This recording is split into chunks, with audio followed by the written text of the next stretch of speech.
ഏതാണ്ട് 10,024 കുട്ടികളാണ് ഇപ്പോൾ രജിസ്റ്റർ ചെയ്തിട്ടുള്ളത്. ഇനി അപ്പീൽ വരും, അത് കൂടാതെയാണ് ഇത് പറഞ്ഞത്.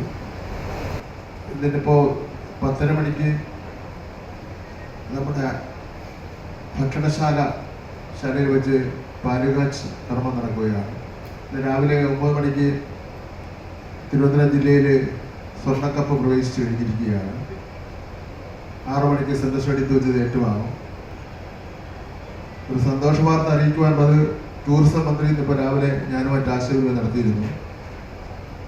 പുഷ്പോത്സവവുമായി ബന്ധപ്പെട്ട് ഇട്ടിരുന്ന ദീപാലങ്കാരം കലോത്സവം തീരുന്നവരെ അതുണ്ടാകുമെന്ന വിവരം അദ്ദേഹം നമ്മളെ അറിയിച്ചു.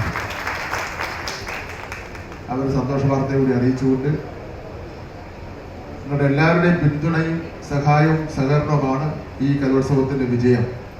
ഇതൊരു കൂട്ടായ്മയുടെ വിജയമാണ്, ഏതെങ്കിലും വ്യക്തിയുടെയോ ഗവൺമെൻറ്റിൻ്റെ വിജയം മാത്രമല്ല. കേരളത്തിലെ പൊതുവിദ്യാഭ്യാസ വകുപ്പിലെ മുഴുവൻ അധ്യാപകരും വിദ്യാർത്ഥികളും ഒറ്റക്കെട്ടായി നടത്തുന്നു. നാട്ടുകാർ, തദ്ദേശഭരണ സ്ഥാപനങ്ങളൊക്കെ തന്നെ ഇതിൽ പങ്കെടുക്കുന്നു. അങ്ങനെ ഒരു കൂട്ടായ വിജയം നമുക്ക് നേടിയെടുക്കാമെന്ന് പറഞ്ഞുകൊണ്ട് കലോത്സവത്തിന് ഏറ്റവും പ്രധാനപ്പെട്ട കാര്യമായിട്ടുള്ള രജിസ്ട്രേഷൻ്റെ കിറ്റ് നൽകി ഞാൻ ഉദ്ഘാടനം ചെയ്തായിരിക്കാം.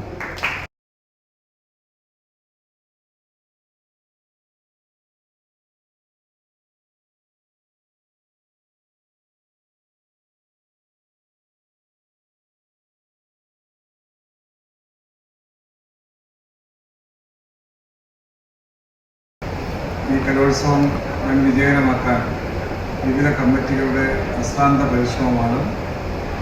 ഇന്നലെയും അർദ്ധരാത്രി വരെ നമ്മുടെ ഈ കമ്മിറ്റി അംഗങ്ങൾ അതിൻ്റെ പ്രവർത്തനങ്ങൾ നേരിട്ട് ഇടപെടാൻ അതിൻ്റെ എല്ലാ ഫലമായിട്ടാണ് പരാതികൾക്കിടയില്ലാത്ത വിധം നന്നായി ഈ പ്രവർത്തികൾ പൂർത്തിയാക്കിയത്.